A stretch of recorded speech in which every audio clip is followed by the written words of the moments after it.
I see an improvement and betterment in the country as itself, and I see an betterment and improvement and in schools and in citizenship and unity and just the whole country being one as whole.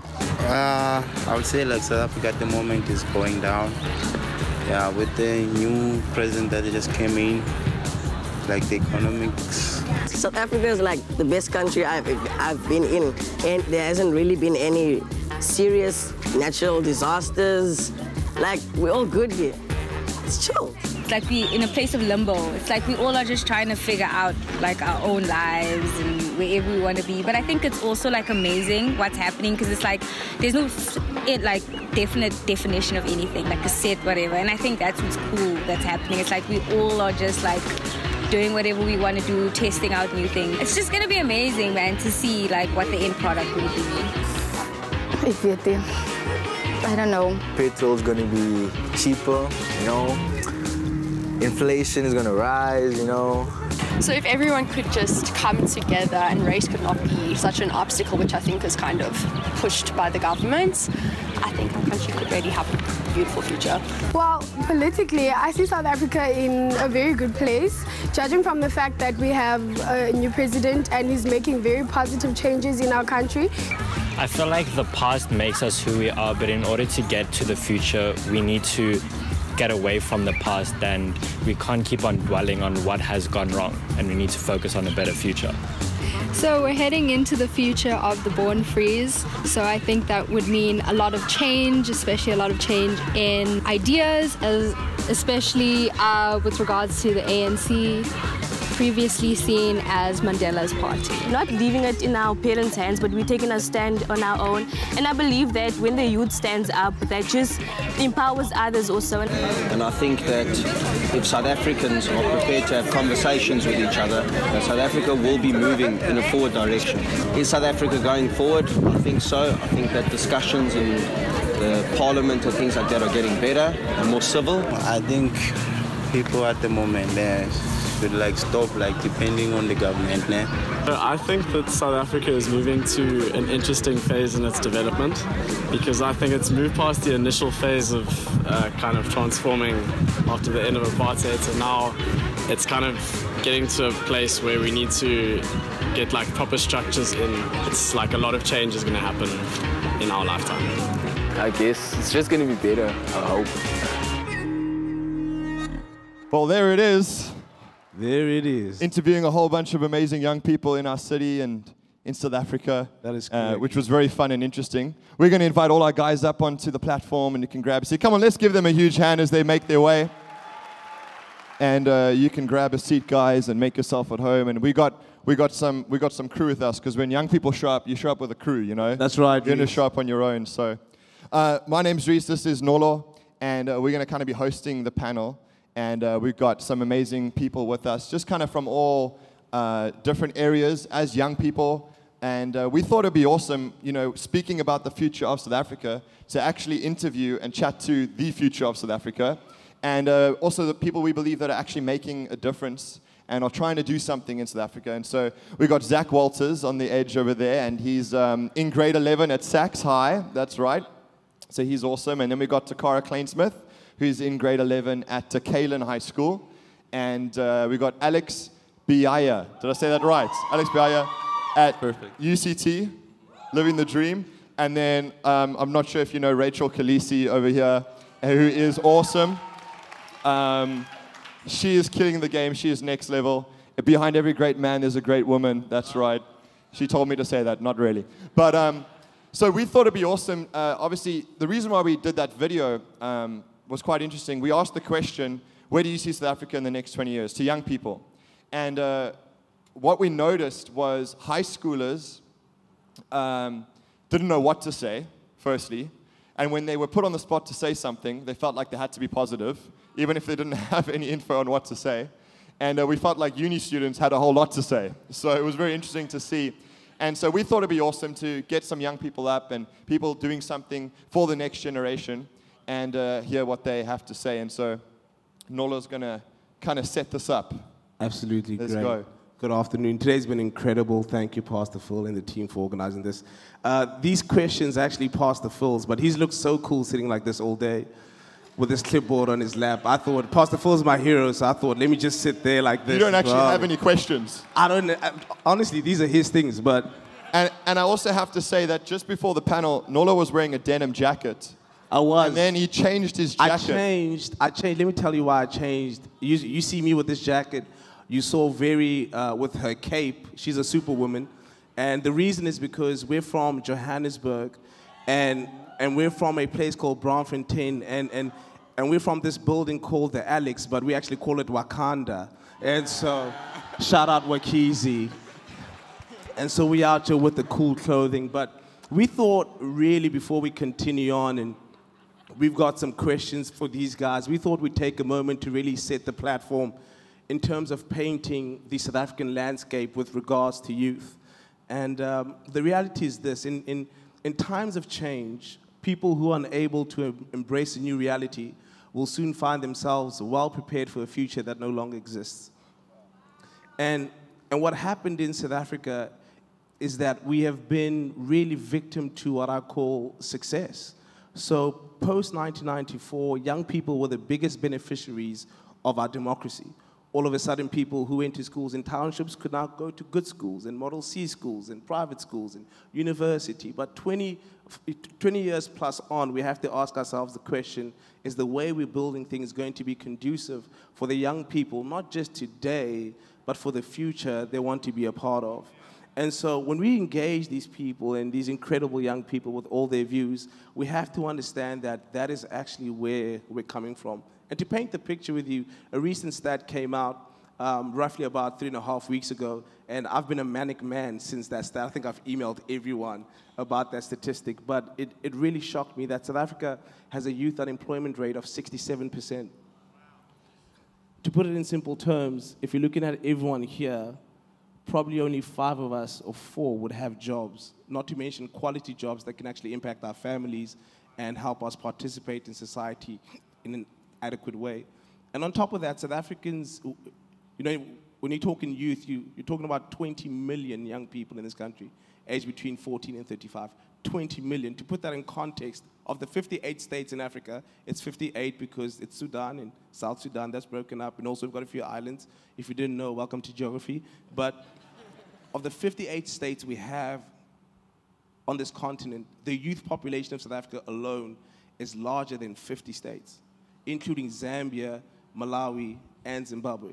That's just the young people in this country. So this conversation we're having is not just a cool one. I believe this is a critical one, because youth and youth unemployment and youth leadership is going to be the most important challenge my generation will face over the next 2 or 3 decades. And so that's the landscape we're coming from. And I think Reese is going to ask the first question. Yeah, and so with that in mind, obviously the reason why we're doing this is because everyone in the room, the reason why you pitched up is because we want to build a better South Africa. And something we found when asking young people, hey, where do you see South Africa, is they're not sure what that means. They're not sure even what the question is. And we had a lot of young people be like, yo, I've never thought about that before. And then try and give it a go. And so maybe ask you guys, when we speak about building South Africa, making a difference, what does that actually look like to you? What does it look like to make a difference in South Africa, or to build a better South Africa? Zach, do you want to start? Okay. I mean, even when I was asked this question, it made me realize a lot that it's not actually something we think about. And when I was preparing for this, I asked a few of my friends at school, I asked a few people that are a bit older than me, a bit younger than me, and everyone gave me the same response of, could you give me a bit and I'll get back to you? And it made me realize that it's not an active thought that's going on in our mind, even though passively we might want South Africa to change and for a difference to be made. Very few of us are actively thinking of how we can do that. And it made me realize that I actually have a responsibility within this country to do that myself. And I can't expect South Africa to change without me playing my part, without me doing my bit in it. And so, yeah, I think it was really cool for me to be asked that question, because it gave me a bit of a wake-up call that I'm actually a part of something, and that it's not just for the working class to do or for the people who are a bit older than me, but something that I can play a part in now. Yeah, that's awesome. And maybe, Takara, you could even comment on this. So with that in mind, you're in high school, and saying that it was not something you thought about. So now that you are thinking about it, for both of you guys in school, what what can you actually do then to make a difference? Or how do you help other people think about it as well? What have you guys been doing? Maybe Takara, you want to comment on how you are actually using what you have now that we're thinking about it to actually do something in your school and in your environment? Okay, so within school, we obviously interact with many people with very different personalities, from being quiet to being confident, to being loud, to being like really introverted and things. So I noticed with interacting with people that people actually enjoy engaging in good conversations, and not just the ones over phone, over like a social media or a platform like that, because if you're behind a phone, you can be as confident as you want to be, but in person it's a different story. And so at my school we have many societies, societies where you kind of need to pay like a membership fee, or you need to have a special talent.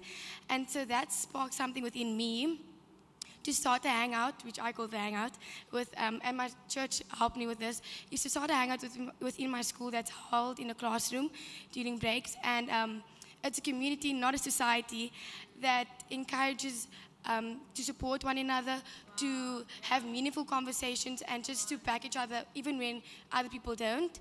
And our first hangout, we had 30 people, if I'm not mistaken, and our highest attendance must have been 50, and it's still growing today. And that for me kind of just blew me away, because it just showed that people are actually looking for people that are willing to talk to them, and people that are willing to know more about them. And so for me, I thought that with this hangout, I'm empowering other people, and that they can step into what they call to, and they can step into what they meant to do in their sphere and where they are in at the moment. And so that's basically what I did. And it's really good to see how everybody is stepping into what they call to. Wow, that's awesome. Awesome. It's absolutely great. Do I speak about mine, or? No, it's cool. We'll come back to you. I really wish I was this confident in high school, by the way. You guys are amazing. But Alex, we wanted to ask you a little bit, because you're in university, and universities in South Africa are typically seen as the engine rooms of change when it comes to society. And do you want to talk a little bit about your experience from where you are, being in that environment, so many different ideas, so many different leaders, so many different ways to actually do it? How do you build the nation from where you are and in the environment you find yourself in? You're right. Where I am in university, everyone has an opinion, everyone has an idea. But when I left high school, my English teacher told me that if you don't have an opinion, someone else will have one for you. So just the education part, educating yourself well enough to know what you want, what you need, where to go, how to go about it, that part just sets you apart from everyone else, because everyone wants to talk, you see. And especially right now in our generation, where we have things like Twitter, Instagram, everyone's just saying things, but not much of doing things. That's where Vera spoke about how everyone has an idea, but no one is implementing. And that's what, like, how you can effect the change. Just implement, go for it, and no one's going to stop you, you see. It's absolutely great, man. Speaking of implementation, Rachel, we heard, you know, your first moves in building the nation was chasing Sia's friends out the house, stepping up and cleaning things up. But really for you, the question we've been pondering about is, in implementing, do you want to speak a little bit about being a little bit on the older side of that youth group, what that looks like for you to build the nation, and also how you've managed to transcend boundaries? Because so many young people feel like we can change South Africa, but only in these boundaries. And so I'm in high school, I'm in university, or those people can talk about that. I can't talk about that, but increasingly we've just seen you really go over those boundaries. Do you want to talk a little bit about that? Yeah, sure. So just by way of introduction, I'm obviously Sia's wife, and I've got 4 children of my own. I'm extremely passionate about the youth of this country, and I believe that that's exactly where our future lies, and it's so important that we're investing in that. And, you know, just what you said now about starting the group at school, you know, it made me think of the Heart for the Home thing the video we just watched of the knitting ladies, how important it is that you find yourself in a community of people that are like-minded, and how powerful that can be. So this is a young girl, and those are senior ladies that we're looking at, and just how powerful it is for you to be in an environment where you're all like-minded and have, you know, just in the same direction. But I think for me, just, you know, tackling boundaries and that sort of thing. So I'm very active on social media. And if I don't agree with something, I often speak about it. And I try not doing it in an attacking sort of way. I try open a sort of more of a conversation about it, which obviously is not the best platform to be doing it on because, you know, social media can get a bit complicated at times. But I think it's just important to know that every single person has a voice. So I have a voice, you have a voice, no matter where you find yourself. So if you don't have the most incredible degrees, or you're in school, or you're a senior, or, you know, wherever you find yourself, each of us have a voice, and wherever we have a platform to use that voice, I think is so important. Yeah, that's awesome. And what would be awesome actually for you to share, I don't know, maybe who knows the story of yours and Sia's family and how it all came to be, and that whole journey is actually amazing. For me, it just shows that you are practicing what you preach. You know, you really do believe in young people. And maybe you want to share a little bit about your story with Sia and obviously his siblings and your kids and how that all happened, because it's really inspiring. I think will help a lot of people. Sure. So after I kicked everyone else out of the house, I was pregnant, and Sia and I moved in together, and he was away with the Springboks in PE, and I knew he had two half siblings, and he had been undercover looking for them. Otherwise, you know, everyone's going to be popping like, I could be a brother, I could be a sister. But he ended up finding them, and he phoned me one day, and he was like, listen, I found my siblings, and I don't know them, and I really want to get to know them. So I was like, sheesh, bring them home. Like, we'll figure it out, you know. So we went from, so our son was born, and 3 months later, Liam and Lipelo, his brother and sister, joined us. So we went from being a mother of one for 3 months to a mother of 3. And yeah, it's just been so incredible to be a part of their journey. You know, they were brought up in the township, and they obviously have their own stories of what happened to them growing up, but which is going to be their testimony one day. But just from a horrible living situation, and they were orphaned and put in the system. And then, you know, just to be able to be a part of that journey and to be a part of their story is so incredible to me, and I'm so grateful for that. So, yeah, I'm looking forward to the great things that they're going to bring about in their life. Yeah, that's awesome. And you know what, come on, give her a hand, because that's amazing. But what I love about it is so often I think we can think, oh man, what can I actually do to make a difference? Or how do I make a difference? And I think, especially maybe in young people's lives or in the next generation, but all that Rachel has simply done and Sia is simply said, hey, these are the young people in my world, and I'm going to take them on a journey. I'm going to do something. And so the question I ask myself and to ask ourselves is, hey, who are the young people in our world so we can take on a journey with us? Sometimes there's a big answer and there's a big initiative, but sometimes it's just the simple doing a journey with someone is actually what can make a difference. That from where they were to where they can be, it's just simply, hey, you know what? You might not have people in your life. Your history may have looked this way, but I'm going to walk a journey with you, and I'm going to show you that you are valuable and that I care about you, and that can actually change future generations. Absolutely, Reese. And I think what I'm most fascinated by, this is really cool, by the way. This is really awesome.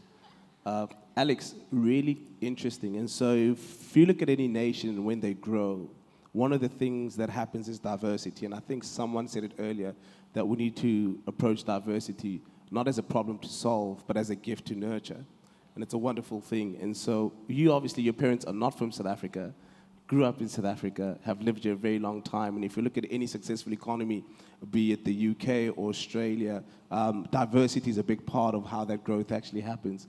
Do you want to talk about the sort of South Africa you dream of building in terms of diversity and people of different cultures, and what your experience has been and what you've learned about that as a young person?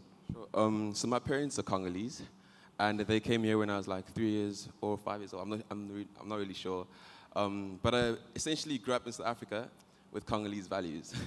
So I got like the best of both worlds, where I had my Congolese values and I had the South African values. And that allowed me to see things from a different perspective than I would normally if I was from a place and I grew up in that place, because it showed me the experience of the Congolese people, and it showed me the experience of the South African people. You see, at this stage of the game where I am, I'm 20 years old, I'm in UCT, and then there are more people from different places coming together in a concentrated community, trying to do something with their lives. And you see just the potential that there is behind a diverse group. You see how everyone can come with something and end up bringing or building one thing that's beautiful, that's powerful, and that's just ripe to make a difference. For the future South Africa, I really, because South Africa is really becoming an economy where lots of different people come down to South Africa to build, to just live, to grow, to develop. I really see a future that is, in terms of personality, in terms of the people, very diverse, but in terms of beliefs and values, unified. A God-driven South Africa where even someone from, let's say, Hillsong, Somerset West, who grew up Afrikaans, shout out to Hillsong, Somerset, who grew up Afrikaans, versus someone from Hillsong, Gugulethu, who grew up Osa, can come together and sort of bring forward a fruit from the seeds that they brought that can change the world around them beyond just the church. Because I really believe in going beyond the church. Yeah, that's awesome. So Zach, in Sax, you know, I think of high school. There wasn't ever pressure on me to be anything but a good student. You know, do well in sport, do well in school, do well in grades. You know, that was what's expected of me. And so why have you chosen in your school, an all-boys school where, you know, the focus is very much on sports, academics, that's kind of the focus. Why have you chosen to, and maybe share a bit about what you're doing in your school and the effort you're going in to make a difference. Maybe share a bit about that and why you're choosing to do that. I think it's interesting being in a boys' school. I was in a co-ed school for primary school and then moved into a boys' school for high school. And immediately the emphasis shifts off of just being good at what you're doing, and all of a sudden you're in this great school that has a big name, and you have to uphold this name, and you have to be an all-rounder, you have to be good at sport, at academics, at culture. And what's crazy is that there's so many boys in our school who are great at every single thing, but I began to realize that they still lacked something within them, something that was a bit different when it came to people, when it came to the way we spoke. And so I launched, similar to Takara, a group, and I called it Locker Room. And its emphasis was to go from boys to being men. And so going from grade 8s to matric, where anyone's welcome to be there from any form of background, but to have boys who are growing into men. And what's cool is I get to lead that as I learn how to go from being a boy to a man. And something that it taught me was that being a leader isn't just stopping once you're leading others, but that if we actually want to see a change within our nation or within our communities, that we constantly have to grow as a leader as we leading other people. And so I'm loving getting to do that and getting to see people's lives have changed. People are beginning to see things in a slightly different way, and I think that's a really encouraging place to be. Yeah, awesome. And yeah, come on. And then on that note, and Takara, maybe you want to comment, is obviously, I mean, this can go for everyone, but in school, sometimes you can feel it differently. You know, you got peer pressure, you got opinions. Sometimes it's as soon as you do something different that now everyone says something about you, or you can face a little bit of negativity. Have you felt like you've been maybe faced with some challenges, and what has been the thing that's kept you going when maybe people have come against you or kind of said, why are you doing this? Why are you kind of being different? Yeah, maybe share on that. Okay, so I definitely experienced that. I mean, who wouldn't be the different one out of a lot of people? Something that really helped me was to make sure that I had people that would keep me accountable for anything that I did. So for him, I would probably tell him like, oh, I'm gonna have a hangout at school, and this week I'm planning on doing this, this, and that. And then you'll have to ask me, or he would ask me if I did what I said I was gonna do. And for me, if I never said, oh, I did do that, I would have probably felt really, really bad. So for me, I made sure that I had people around me that kept me accountable. And I also say planted in the word. As a Christian, I believe that's what really keeps me fueled. And it's funny sometimes you just open your Bible and you just read wherever your eyes land. And it's so funny because the next day you'll actually need that scripture. So that's something that really helped me. And also to say true to myself when I knew that God made me a certain way and God called me to do something within my school. That no matter what other people tell me, or no matter what other people assume that I'm doing or think a certain way about me, that what God says about me is the real thing, and that's the truth. And so that's really something that helped me. Yeah. Yeah, that's awesome. Come on, give it up for her. Rachel, maybe you want to comment on that, because you obviously mentioned how, you know, you'll say, maybe tweet something or speak about something, and I'm sure, you know, you and Sia faced a lot of adversity, a lot of challenge. What has kept you kind of going, staying positive, you know, sticking to what you believe and not letting those voices actually stop you from doing what you believe that you're called to do, called to be a part of? Yeah. You know, I think for every single Christian person, we're all just going to come back with who we surround ourselves with and who we're allowing to speak into our lives. And I think that it's something that can be so underestimated at times, and something that we all need to be constantly looking at. So constantly, you know, looking at who you're allowing speaking into your life today, who you're running to when you have a problem. Are you running to anyone and opening up yourself to, you know, letting someone speak into your life that maybe God has something he's trying to get into you, you know? And I just think that that's something that's so underestimated. So that's really just, you know, the people I surround myself with are so positive, and what they have to say is so good, and they keep me accountable for what I'm doing, which is really awesome, and I'm so appreciative of that. Yeah, that's awesome. Yeah, that's absolutely great. I think we're nearing the end a little bit, so I think we gotta wind down. Reese. What I do want to say on what Rachel was saying, she was saying it's important to have people around you that are speaking into your life. And my challenge, something that I know I wouldn't be here if it wasn't for this, is having people around me that have spoken into my life. And I think as young people, more than ever, they can get so much negativity spoken into their life. Even the general voice about the next generation can be negative. You know, the young people are lazy, young people aren't, you know, they don't want to achieve anything, young people are selfish, whatever. And that's what's getting spoken into their lives. But I think it's important to take responsibility, wherever you are, to make sure what are the words you're speaking into young people, into the next generation, and are you even doing that?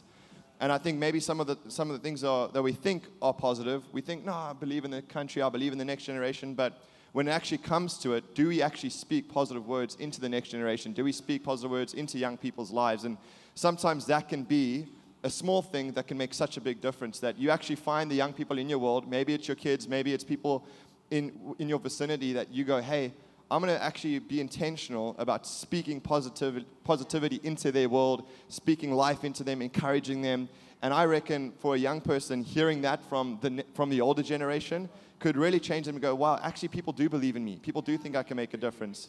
And sometimes it's as simple as that, yeah. Yeah, and I think I love what Reese is saying, because when we're talking about nation building, we're talking about something that's youth-centric in nature.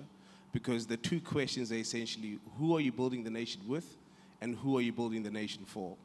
And what we loved about this is to have these diverse voices is important, because sometimes when you're talking about youth development and growth, it's such a picture that's overwhelming and big. We forget to personalize the macro trends. And so it is really important. And I think that question has to be there. When we're talking about youth unemployment, we're actually talking about an issue of inclusivity. Are young people being included in the South African project? Are young people being included in how we build the nation? Are young people being included in why we build the nation? And it's fundamentally a question of including people who have systematically become excluded over a period of time. And so I love what Reese is saying, because it takes it away from, we all don't have to own youth agencies. Please don't. There are too many that aren't doing great. We all don't have to do that, but we can all play a part. Find a young person. Sometimes it's just a conversation with them. Sometimes it's just guidance. When you're talking about social ills like fatherlessness, it's having a conversation, being an example in a young person's life. All these things contribute to moving this 20 million people towards a direction we'd all want them to move for. Because we're building in South Africa. That's for everyone. That's for every young person, and is inclusive of everyone. And I think the most important thing, which I'll be done with before we ask them what do they see, is listen. You know, I think we live in a culture in South Africa, and it's not just in South Africa, I think it's in the global South, any developing nation, where it was very conservative before, so where children were seen and not heard. And what this created is a subconscious culture we all have of not listening to young people. We don't listen because they have the answers. Sometimes we do. Most of the time we don't, but we listen to give them confidence to believe in themselves, because the question is not, can they lead the nation today? The question is, will they be confident leaders 30 years from now when they have to lead the nation? And we cannot have a generation of leaders that need validation when it's time to get going, because when it's time to get going, it's time to build the nation. And so that's why we have to listen to them. Yeah. And it's critical. Yeah, that's awesome. And one of the reasons we did this panel was also to show that what we are building in any sphere, if we're young or old, is not just for us today, but it's for our young people in 20 years' time, because our young people in 20 years' time are going to be the families, are going to be the business owners. So what we do now is not just for us, but it's actually for the next generation, but it's for the future, our future kids and our future generation. So maybe in closing, do you guys want to, the question we asked in the beginning with the video was, where do you see South Africa in the next 20 years? So where do you guys see South Africa in the next 20 years? I think it's a really big question, and it's definitely a question that requires continuous thought, as it's constantly going to change from day to day. And for me, I can't obviously give a definite answer because there's a whole bunch of possible situations and outcomes that South Africa could see itself in.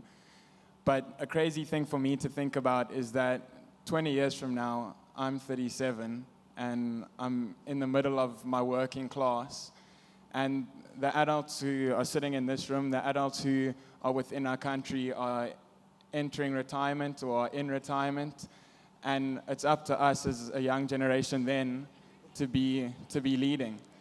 And so for me, 20 years from now is how have we set ourselves up starting now to go 20 years from now. And so for me, I can obviously hope for certain outcomes, and one thing that I definitely hope for is that when we look back 20 years from now, that the one thing that we've seen is change and that we've seen difference and growth. Because it would be sad to look back at 2018 when we're in 2038 and see that nothing's changed. And so for me, 20 years from now is just seeing that things have moved forward, that things have progressed, and that would be how I'd view it. Awesome. That's really cool. Man, you'll be really old 20 years from now. 37, that's old, bro. I got 10 years to 37. That's old, bro. My turn. Yes. Okay. So I have a very positive outlook on South Africa. I believe that in the 20 years from now that our literacy rate will be increased and that our unemployment rate will be decreased. That's something that I'm really hoping for. But as for now, I believe as South Africans, we should take on the responsibility to work on bringing the change now, and so that in the near future it will be there and it'll be easier to get there, to reach our goals, and eventually just, being where we want to be. Because I believe that good days become good weeks become good months, and good months become good years. And eventually, at that point, we would have had a strong nation. And with that mindset, I believe we can do many, many more things than what we think now. Because what we think now is probably half as good as what it's going to be. I have really high hopes for South Africa. I believe that we all can do amazing things. And so, yeah. Awesome. Come on. Alex? For me, 20 years from now, I really want to see a led South Africa. I see a South Africa that is, because right now it is in a very problematic state. We cannot be ignorant to that. But I see a led South Africa where we can look at the president and look at the guy who leads by example, not only in his service, but his personal life. We can let our kids go be musicians because the music by then will be music that can grow and break down any barriers, music that can grow you and develop you. I believe in South Africa being led in the fashion industry by people you can look up to, not just things that you're telling your kids, don't go work here because it's a bad industry. I believe that in each and every aspect, each and every faculty or category, there will be someone who is leading it, whether it be business, who is led, and it'll be a very led South Africa. Awesome. I think also if I were to hope where I'd see South Africa in 20 years, also in the leadership sphere, I mean, I think it's very problematic and it has been problematic, and I just look forward to the day that it's solved, and, I believe for great things. I also just think, if this is the youth, okay, I'm 28, so I'm not quite like, I have 4 kids, so I'm a little bit on the senior side these days. But if this is, you know, what we've got to work with, then we've got a good future ahead of us, that's for sure. But I also just think that it's so important for us as South Africans to remember the one. So a lot of us have these massive plans and, you know, massive business ideas, and, you know, Nolo touched on it, just like all these child places, you know, all of these things, but just remember the one. So meet someone, help them, change them, and then move on, and encourage them to help the one. So, yeah. Come on. That's awesome. Can we thank all our guys for being on the panel and coming out? Zach and Sakura had to leave school early today to be here, so.